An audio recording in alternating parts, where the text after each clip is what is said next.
What would you do if the snow took your child away? Not for an hour, not for a day, but for an entire year. This is the story of a father who refused to believe his son was gone.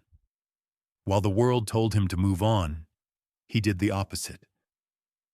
He walked into the frozen mountains every single day and built tiny wooden cabins in the snow, one after another, like a trail of hope for a boy who might never return. No one understood him. No one believed him, except his loyal German shepherd who never stopped searching either. People thought he was crazy until the day a stranger walked into one of those cabins and found the photo that would change everything. If this is the first time you're hearing this story, stay with me. It is one of the most powerful reunions you will ever see. And before we begin, if you love emotional, meaningful stories like this one, don't forget to subscribe and help us reach more hearts around the world. Thank you for being here. Now let me take you to the snowstorm where it all began. The northern region of Colorado, near the base of the Rocky Mountains, carried a kind of winter that didn't just arrive. It conquered. The snow didn't fall gently the way postcards pretended it did. It came like a slow, cold invasion, swallowing roads, fence posts, and every memory of color beneath endless white. The nearest town, Pine Ridge, was a quiet settlement of wooden houses, a gas station, and a diner where locals drank black coffee and measured time by storms instead of calendars. Life moved differently here. People didn't ask, "What day is it?" but "How deep did it snow last night?" The wind howled against the rooftops like it wanted inside, and the temperature could turn a cup of coffee into ice before a man finished a sentence. It was in this quiet but unforgiving corner of America that Ethan Miller had chosen to raise his young son. Ethan was a man shaped by both war and wilderness, 42 years old, lean but strong in the way men become when they work with their hands more than they speak with their mouths. His jaw was square, shadowed with rough stubble that grew faster than he bothered to shave. His hair was dark, streaked with the first threads of gray, cut short the same way it had been during his years in the U.S. Marine Corps. The lines on his face were not from age, but from memory. Sand-colored deserts, broken buildings, friends who didn't come home. He was not unkind, but he was quiet. The kind of quiet that came from someone who had seen more than he ever wanted to explain. His eyes, a deep steel blue, carried a watchfulness that never quite faded, even when he laughed with his son. Some men survived war, others were shaped by it. Ethan was both. Noah, his 7-year-old boy, was the opposite. A burst of life and warmth against the cold world around him. With messy brown hair that refused to stay combed and a smile full of baby teeth still in the process of being replaced, Noah had a softness Ethan feared the world might someday try to steal. He was curious, energetic, and always asking questions. Questions Ethan often answered with a half smile and a patience he didn't know he had until becoming a father. Noah loved adventure the way most boys loved candy. He believed the forest was made of stories, and every animal had a secret to tell if he could just listen closely enough. The third member of their small household was Rex, a 5-year-old German shepherd with a dark saddle coat, alert amber eyes, and a body built like a trained athlete, muscular, disciplined, loyal. Rex had been with Ethan since the Marines, originally trained as a military working dog before retiring due to a damaged paw he had since healed from. The bond between man and dog was unspoken but unbreakable. Rex never strayed more than a few feet from Noah when they were outside, and when the boy laughed, Rex's tail thumped the ground like it was keeping rhythm with his happiness. On the morning the blizzard warnings crackled over the radio. The sky was already fading into a heavy gray. Thick, low clouds signaling the kind of storm that swallowed entire landscapes.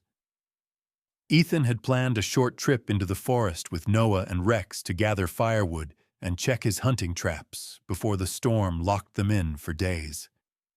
He debated canceling, but the snow hadn't started falling yet, and Noah had already put on his tiny winter boots and red wool hat, the one that made him look like a moving cranberry in the snow. Ethan finally nodded, tugging on his thick brown jacket and worn leather gloves. The forest was a cathedral of silence. Towering pines, their branches bending under early snow, the world scented with pine sap and cold air so sharp it stung the skin. Noah walked ahead, Rex beside him, the boy swinging a small stick like it was a sword. Ethan watched them with the alertness of a soldier and the softness of a father. He let Noah wander, but never too far. The boy was talking about building a tree fort when winter ended, asking if they could put a window just for Rex, and Ethan found himself smiling, but the wind changed.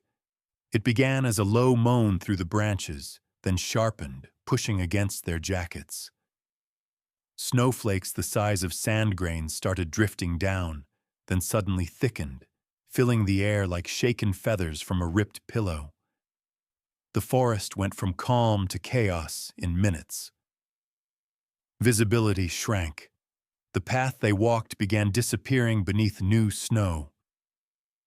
Ethan's instincts sharpened. He called Noah closer, but the wind ripped the words from his mouth. Noah turned, squinting, smiling, not understanding the urgency, and that was the moment a hard gust shoved between them like a living thing. Snow whipped across their faces, and in seconds the boy was gone from sight, only a few feet away, but the storm made feet seem like miles. "Noah!"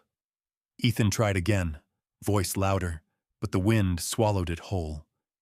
Rex barked, then bolted forward, nose to the ground, tail stiff, searching. Ethan followed, adrenaline flooding him, the world a white blur. He could barely see the trees anymore, just shadows and movement and the roar of the storm. Rex circled, sniffing, whining with frustration. Snow didn't just hide tracks, it erased them. Every second, the storm rewrote the earth like nothing had ever passed through it. Ethan felt panic claw into his ribs, the kind he hadn't felt since the battlefield, the helpless kind. Minutes felt like hours. He walked, shouted, searched until his throat burned and his hands went numb inside his gloves. He found nothing. No prints, no sound, no boy. The snow kept falling, burying hope in white silence. Rex pressed against his leg, chest heaving, his coat powder-covered, ears pinned down. Even the dog seemed defeated. Night began to creep in, blackness mixing with snowfall until the forest was no longer a forest, but a void. Ethan stood alone in the storm, a father without a map, a Marine without a mission, a man who would have taken a bullet gladly if it meant knowing where his son was. The wind screamed through the branches like a warning he was too late. He kept calling anyway. "Noah!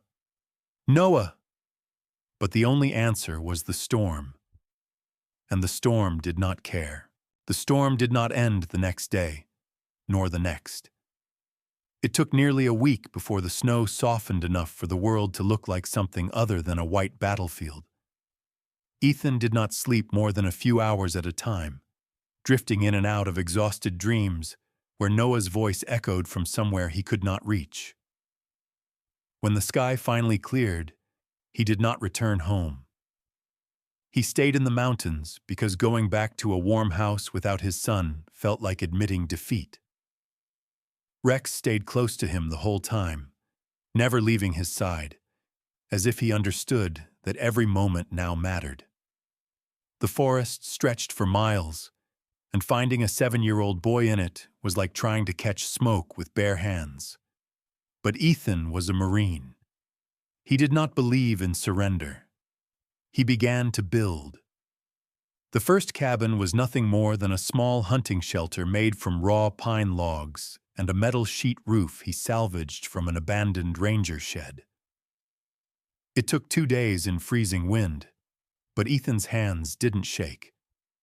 He worked with the same determination he once used to reinforce barricades in dusty foreign cities. Only this time, the enemy wasn't a man. It was winter itself. When the cabin was finished, he placed a folded blanket inside, dry firewood, and a lantern. On the doorframe, he hung a wooden toy car, Noah's favorite, tied with a piece of red twine. Beneath it, he left a handwritten note in thick, uneven letters. "Noah, Dad is still looking. Stay here if you find this. I love you." Rex dropped a mouthful of kindling at the door, as if adding his own offering. Ethan and Rex moved on, choosing a new spot every few miles. Places where a lost child might stumble, where a desperate traveler might pass. The second cabin was sturdier than the first. The third had a small stove. By the fifth, Ethan had perfected the routine. Chop wood, stack walls, insulate gaps with snow-packed moss, leave food, blanket, message, and a photograph of him, Noah, and Rex taken on Noah's 6th birthday. His hands blistered and cracked in the cold, but he didn't feel pain. Not really. Pain was something he kept inside, and that pain kept him building. And then, one day, someone else found a cabin. The man was named Harold Green, a 68-year-old retired truck driver with a long gray beard and a limp that came from a car accident years earlier. He had wandered into the forest during a hunting trip and gotten lost when a new wave of snow buried his tracks. He was freezing, dehydrated, and ready to accept that he would never find his way back, until he saw the little wooden cabin with smoke-blackened logs and a door that hadn't been frozen shut. Inside, he saw the blanket, the food, the note, and the photograph. The image of Ethan holding a small, smiling boy beside a loyal German shepherd nearly broke him. He slept there, lived, and walked out of the forest 2 days later, alive because of a stranger's grief. Word began spreading through Pine Ridge and nearby mountain towns. People spoke about the man building shelters for a boy he refuses to believe is dead. Some called him crazy, others called him a hero. Nobody knew his name yet, only the description. Tall, weathered face, military build, quiet, with a German shepherd who never left his side. But Ethan wasn't building cabins for strangers. He was building them for one child. Every hammer strike was a promise. Noah is alive. Noah needs somewhere to rest.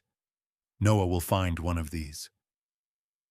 Sometimes at night, he sat inside a half-finished shelter with Rex lying beside him, and he let the weight of silence settle into his bones. He wondered if Noah was cold somewhere, if he was hurt, if he was calling for him. Those thoughts didn't break him. They built him into someone who could swing an axe for 10 hours with no food in his stomach and frost on his beard. Winter weeks passed. More cabins appeared like breadcrumbs across the snow. Ethan never stayed in the same place twice. His life turned into a ritual. Wake up, search, build, search again, listen for anything. Footsteps, a voice, a laugh he would recognize in any world. Rex learned to carry small bundles of sticks in his jaws, dropping them where Ethan worked, tail still but eyes alert. The dog had lost weight, just like his owner, but not loyalty. A good German shepherd would die before abandoning his pack. More people were saved. A young couple who wrecked their snowmobile.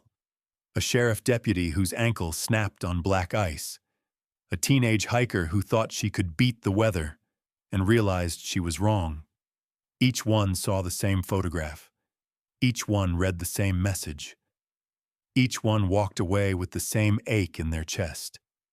Not just gratitude, but the realization that there was still a father out there searching, building, refusing to give up. He's still looking for his boy, they told others. And as long as he keeps building, he still believes the boy is alive.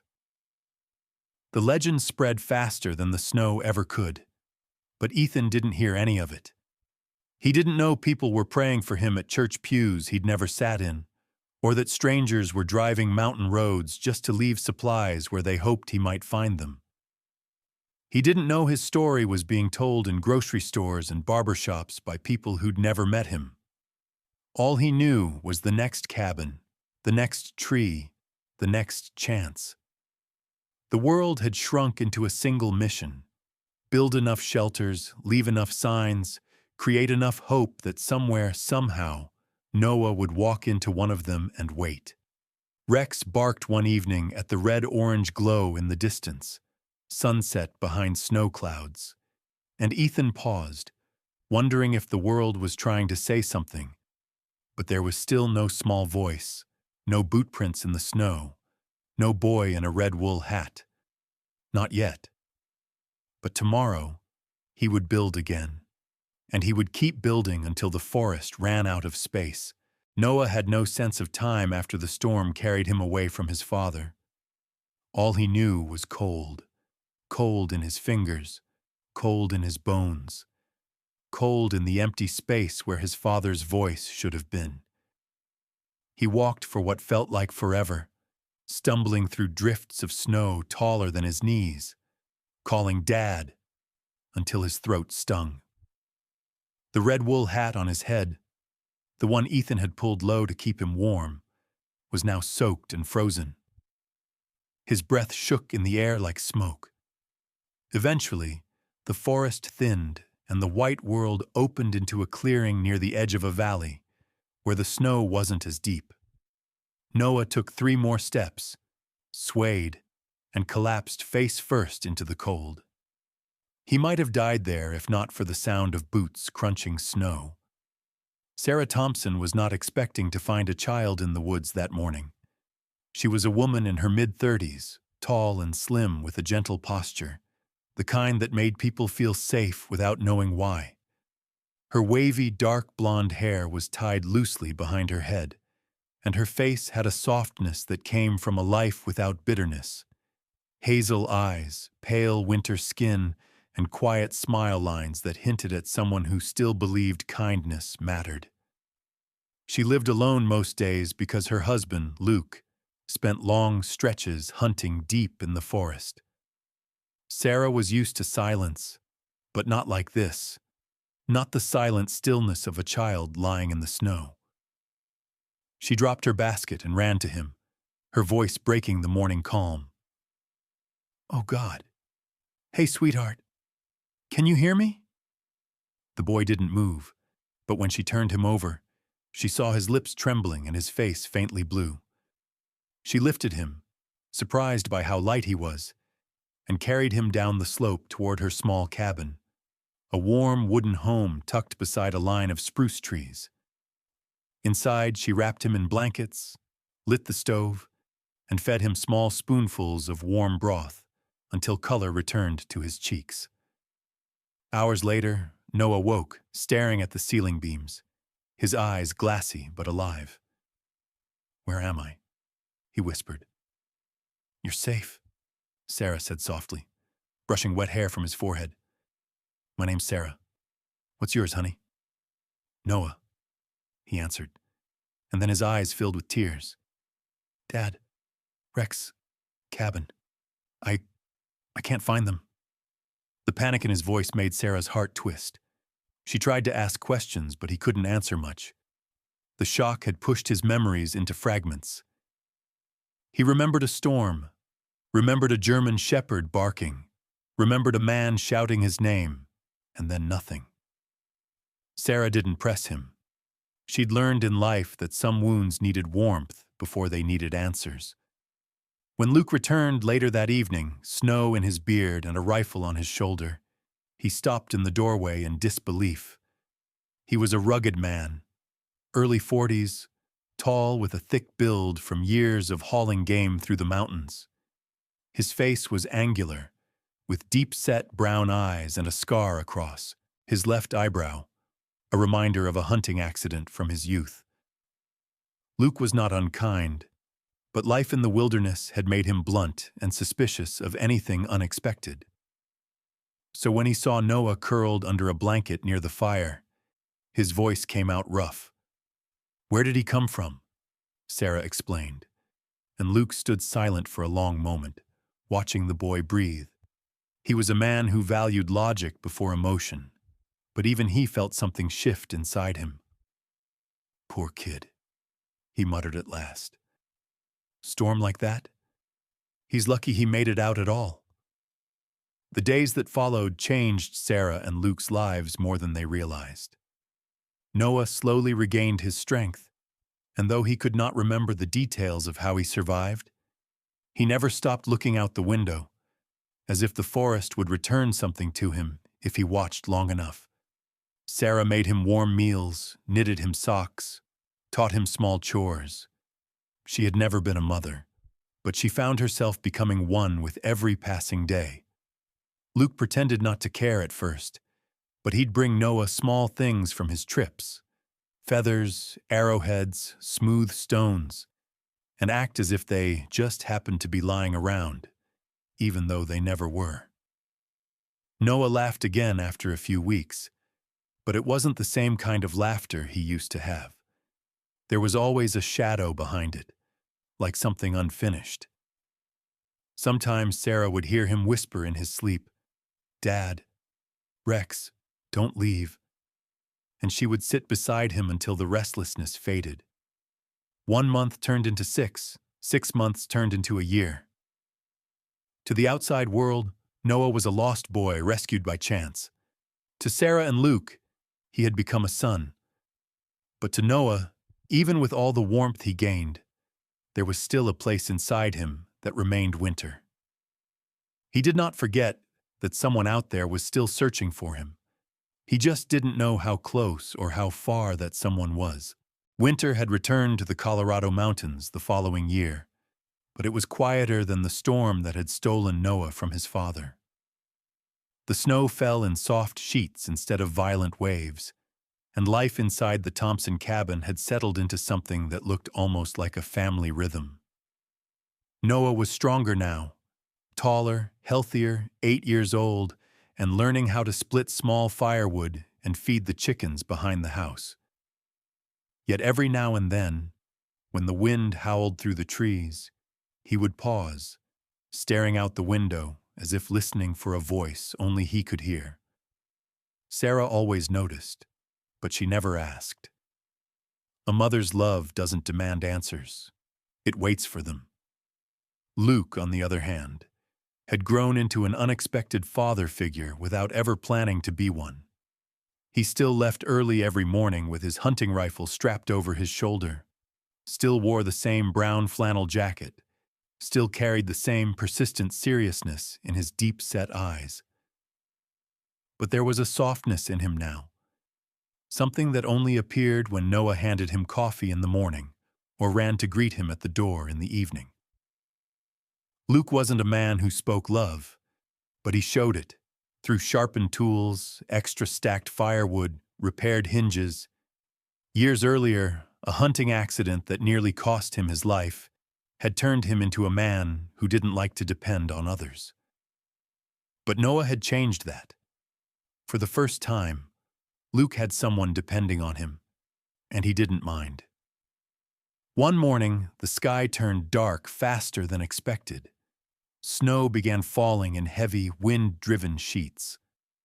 Luke had gone deep into the woods tracking a buck and found himself miles farther than planned. The wind began to cut through his jacket, and visibility shrank into white fog. He knew better than to keep pushing. Winter didn't respect confidence. It only respected shelter. So he searched for one. That was when he saw it. Half buried in snow, a small wooden cabin sturdier than a hunter's lean-to, not abandoned, but purposeful. Smoke stains around the stone chimney proved someone had used it recently. Luke forced the frozen door open and stepped inside, stomping snow from his boots. The interior was simple but carefully arranged. Stacked firewood, a wool blanket, dry matches in a tin can, a metal mug, a lantern beside a single note pinned to the wall. It read, "If you find this cabin, rest. You mattered to someone enough to survive. E.M." Underneath it was a photograph.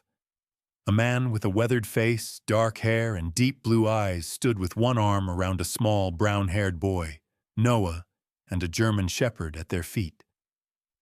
The dog's alert posture, the man's smile that didn't quite erase the grief in his gaze. Luke stared at the picture, unable to look away. His pulse rose slowly, like something inside him was waking up. He took the photo closer to the lantern. He didn't want to believe it, not at first, but there was no mistaking it. The boy in the picture was the exact same boy who had been eating at his table for a year, the boy who called him Luke, but sometimes muttered "Dad" in his sleep. The truth hit him with the same force as the wind outside. Noah wasn't abandoned. Someone had been searching. Someone had never stopped. Luke left the cabin as soon as the storm gave him a chance. He didn't hunt. He didn't track. He headed straight home.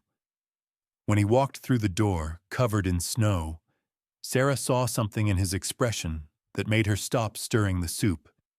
He didn't speak right away. He just held out the photograph. The spoon fell from Sarah's hand. She pressed the picture to her chest before turning it over again, seeing Noah not as a lost boy, but as a missing son. "Oh, Luke," she whispered, voice breaking. "They were looking for him all this time." Luke nodded, his jaw tight. That cabin wasn't an accident. Someone built it for him. Someone left this picture so he'd know he wasn't forgotten. Sarah sat in silence, her eyes glistening. She had grown to love Noah like her own, but she was not selfish. Love, when real, wasn't about possession. It was about doing what was right, even if the heart ached from it. She wiped her eyes and breathed deeply. "We have to tell him." But Noah was outside, throwing snowballs at a tree with the carefree joy of someone who didn't yet know his world was about to shift again. Sarah looked out the window, watching him laugh. Luke put a hand on her shoulder, rough and reassuring. "We'll tell him together," he said. And for the first time in a long time, the house felt too small to contain what was coming. Not the return of winter, but the return of truth. The morning they decided to return Noah to the forest was not dramatic or storm-filled. It was quiet. The kind of quiet that comes before a life changes. Sarah wrapped Noah in his warmest coat, the dark green one she had sewn patches onto when the elbows wore thin. Luke packed food, blankets, and a spare lantern into his old canvas hunting bag. He checked the rifle twice, not because he expected danger, but because a man like him never walked into the mountains unprepared. Noah didn't fully understand what was happening, only that Sarah looked sad when she smiled, and Luke kept squeezing his shoulder a little longer than usual. "We're going to find someone," Sarah finally said, kneeling so her eyes met his. "Someone who has been looking for you for a very long time."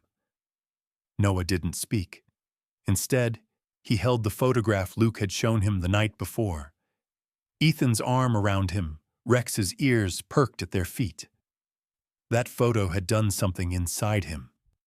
Unlocked something. He didn't remember everything, but he remembered enough. A voice calling his name. A German shepherd barking toward the wind.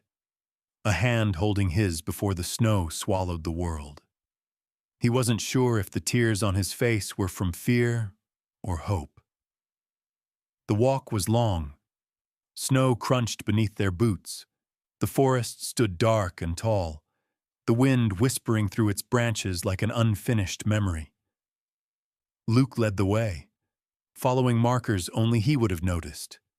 A cut tree stump, a ridge of rocks shaped like a broken V, a strip of fabric tied to a branch. Ethan's signs from months of searching. Noah stayed close to Sarah, who made sure her hand was always within reach, even if he didn't take it. Hours passed before they reached the first cabin. Noah stopped in front of it, eyes wide, breath fogging the air. He didn't say the words, but his body did. "I know this place." Sarah stepped inside long enough to light the lantern Ethan had left, as if telling the world, he's not alone anymore. Luke scanned the horizon, then pointed west. "There's smoke," he said. In the distance, a thin trail rose into the pale sky. Not wild smoke, controlled. Someone tending a fire, someone alive. They walked faster now, not running, but pulled by something deeper than urgency, pulled by belonging. Rex saw them first. The German shepherd burst from behind a snowbank, now older, fur dusted white from winter and time, but still built like loyalty itself. He sprinted toward Noah, tail stiff with excitement, barking in recognition. Not confused barking, not uncertain barking, but home barking. Noah dropped to his knees in the snow, arms open, and Rex crashed into him with a whine so full of emotion it sounded almost human. And then Ethan appeared. He looked thinner than in the photograph, shoulders harder from labor, face roughened by cold and grief, but his eyes, those steel blue eyes, were the same. Eyes that had burned through a year of storms and silence. He froze at the sight of Noah, as if his mind couldn't accept what his heart already knew. Noah stood, the photo still in his glove, and whispered the word that had lived inside him even when memory didn't. "Dad." Ethan didn't walk toward him. He ran. Snow exploded beneath his boots as he closed the distance and swept Noah into his arms, holding him so tightly it was as if he feared the world might try to take him back. For the first time in years, Ethan Miller cried. Not the quiet tears of a man in the dark, but the open, shaking tears of someone who finally stopped carrying the weight alone. Noah cried too, face buried in his father's coat, clutching him as if to make up for every night he had fallen asleep without him. Rex pressed against them, whining, tail thumping the snow. It didn't matter that the world was freezing around them. That moment was warm enough. When Ethan finally lifted his head, he looked at Sarah and Luke, not as strangers, but as people who had loved his child when he couldn't. Sarah had tears on her face, but she was smiling. Luke nodded once, unable to hide the emotion behind his rough exterior. "You saved him," Ethan said hoarsely. "No," Sarah replied gently. "He saved us too." They shared more than gratitude in that moment. They shared something permanent, something that didn't need blood to be called family. The cabins remained. Ethan didn't tear them down. He repaired them, labeled them, stocked them better than before.